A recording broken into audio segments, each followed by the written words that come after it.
Hey, what is up guys? I just had delicious breakfast, had a steak with a side of bacon, bathed in garlic butter. It was delicious. And whilst I was sitting there having breakfast, I decided on a YouTube video to watch, which I do sometimes, watching YouTube whilst having food, and then in the YouTube suggested tab a tier list video appeared. And that gave me the greatest idea. Carnivorous? Meat? Tier lists? Mind blown, dude. And I get that I'm kinda late on the tier list trend, but still, nevertheless, I figured, man, if somebody had to create a tier list, it had to be me. So therefore, here is the tier list for my personal favorites and lesser favorite types of meat. And please be aware, my favorite types. That means if you have an opinion that's different from mine, don't get butthurt about it. And I mean, feel free to leave me your opinion in the comments down below, I'd love to read that. Meat is probably one of my favorite topics to talk about. And also, I'm not going to talk about every meat that is out there. If I did, this video would be an hour long and nobody would care to watch it. Just for them to vary between like 11 different types of steak, where the difference is so minor that I couldn't really decide in which category to put it. But you get the point, just like the major groups, the most common, most eaten meats. And in addition to that, I will also exclude seafood. Because yes, maybe I'm the type of person to say that seafood like fish, crabs and stuff like that is not real meat. It's just different, my guys, accept it. And in addition to that, it would be just unfair to compare seafood to actual meat. So I think that's pretty much the answer if you desperately want one. Seafood F tier. And to make that somewhat grounded, I'm just going to consider probably taste, because I personally am on keto, so I'm also looking out for high fat content, but that might not apply to you. So it's only going to be about my personal taste, what I think is the tastiest among the meats. And now enough of the rules and all of that, let's start with the actual meat. The first one is going to be pork, as it probably is one of the most favorite, most popular forms of meat around the world. So I think it creates a great middle ground to have somewhat of a basis to decide where to put the other meats around it. Now let's talk different cuts of pork, because they might vary quite a bit. And the first pork cut that comes to my mind is ham. And ham is amazing, don't get me wrong. It's like the most essential, basic type of meat. It can give you a lot of variety, but it's nothing too spectacular. So that's why I put ham into the C tier, as it creates a great middle ground. But when we move on from a more refined type of ham,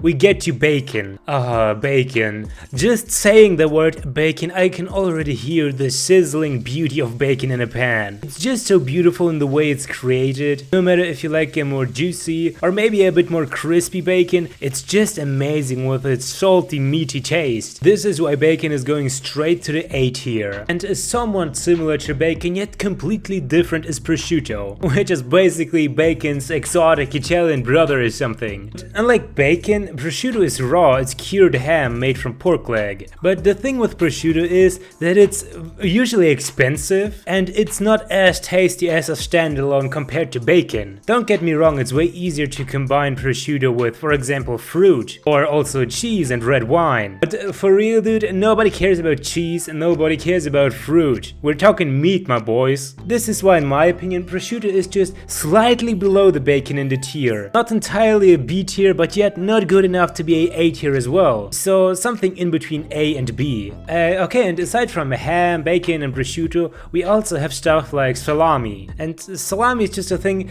it is very good, but only in certain situations, like for example combined with carbs on a pizza or on bread. But as a standalone, it's also kinda boring. That's the thing, if it's on pizza or on toast, it's perfect, it exactly hits the spot. But aside from that, it's just mediocre. This is why salami for me is just in a C tier alongside the ham. The next thing I want to talk about are like sausages and probably hot dogs as well. Because you know the negative stigma that who knows what ends up in these hot dogs. The pig's feet, ears, holes, whatever. And to be honest, by now it's probably not anymore like that. I can't really tell for sure. But overall, it's still the mix and match of waste and cheap meats and cheap fats kind of translates into the taste. This is why, in my opinion, hot dogs, sausages, all of that kind is pretty far down in the E tier. Not the worst yet, but pretty far down there. Last thing that you can say about the pork category in general, it's that it is more susceptible to bacteria and contamination. And and depending on how much meat you eat, if you eat as much meat as I do, that might be an issue for you. Just straight up, you have to be honest about that. So be aware of the cooking. Aside from the cons, there are also the positives that pork usually is the cheapest meat that is out there, at least in the area I live. The next meat I want to talk about are lamb and probably mutton as well, as they are pretty similar. If you don't know the difference, lamb is just from sheep that are very young, but mutton is usually the meat of an adult sheep. And as I don't want to repeatedly talk about every cut of mutton and lamb that is out there, it would get pretty repetitive compared to the first category. In that case, I'm going to talk about the most popular, most fundamental lamb chops, which, by the way, contain a broad range of healthy nutrients like zinc, selenium, or B vitamins. And in addition to that, the omega-6 to 3 ratio is amazing compared to other meats. But on the contrary, usually lamb is more expensive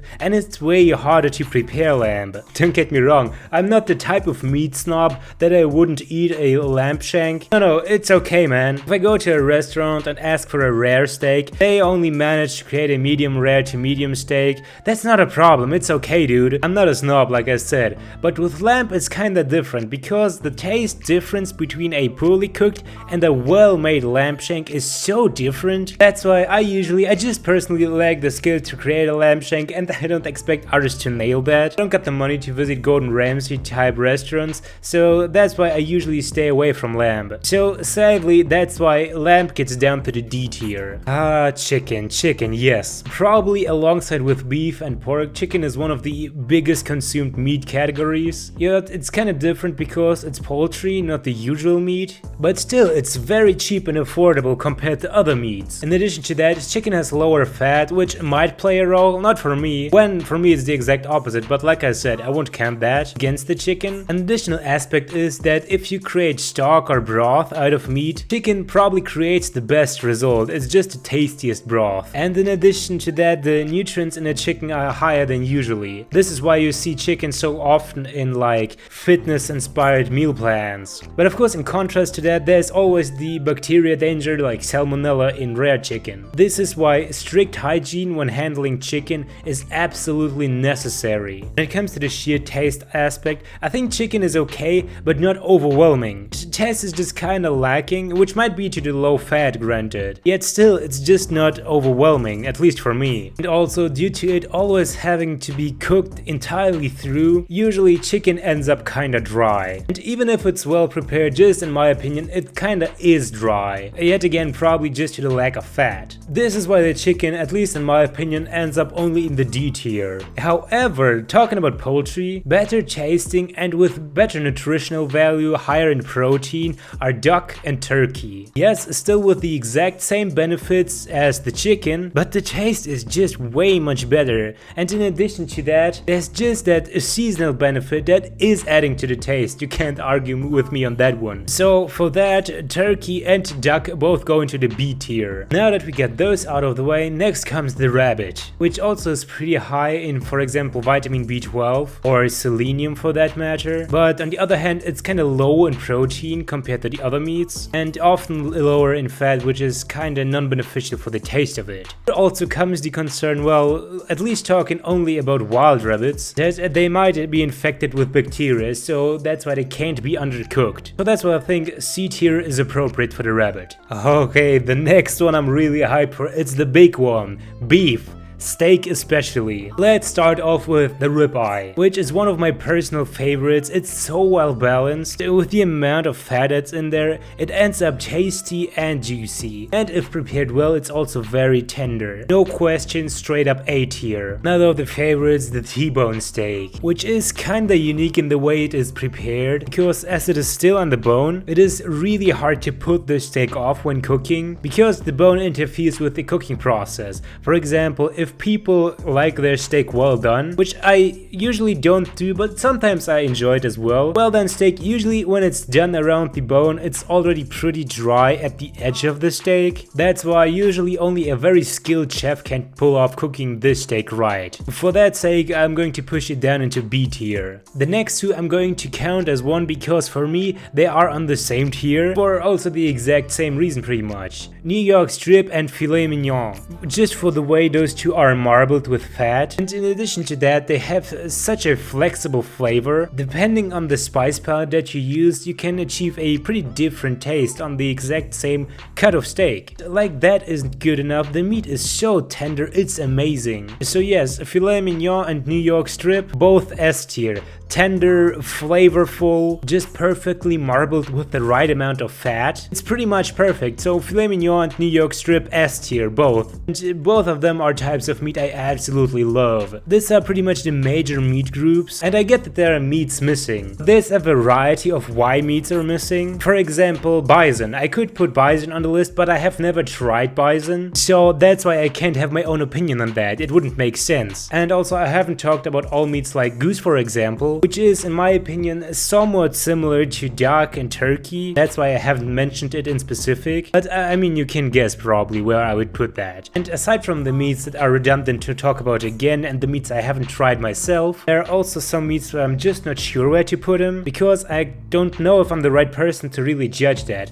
like Kobe beef, for example. I've tried Kobe beef once in a restaurant in Spain, but it was kinda sketchy. I'm not really 100% sure if it was actual Kobe beef. Don't get me wrong, it was absolutely tasty, but to be honest, I don't have enough experience from tasting one serving to really judge that. But you guys know, if there are any meats that you really want me to talk about, just leave a comment down below and just ask me. I can tell you what I think about different types of meat I haven't talked about in this video. And before I let you go, there are two wildcards that I want to talk about when it comes to meat. The first of all being dried meat products, like for example beef jerky. And I'm sorry if you like that type of stuff, but it's really not cutting it for me. It's straight up F tier, because that type of meat is just so lacking all the good qualities about meat. It's dry, it's so far processed, and stuff like beef jerky, especially for example, is covered in molasses where there's sugar added, and I absolutely hate that. What a way to ruin perfectly good meat. So dried meat products, F tier. And the other wild cards are organs, which for some reason are also counted as meat, which on one hand we for example have liver, which is regarding texture, fat distribution pretty well balanced. It's okay from that perspective,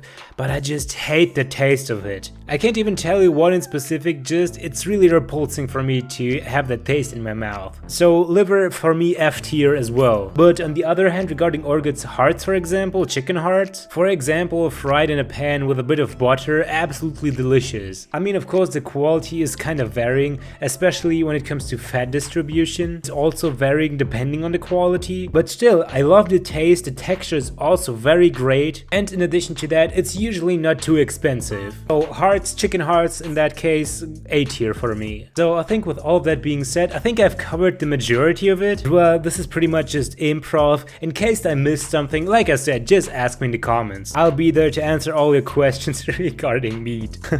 I enjoyed making this video, and even though I just had steak, I'm hungry again. I mean, of course, talking about meat for 10 minutes straight is of course watering my mouth. So guys, thank you for watching this. I hope you enjoyed. Please don't forget to leave a like and subscribe to the channel, and I'll see you tomorrow. Peace.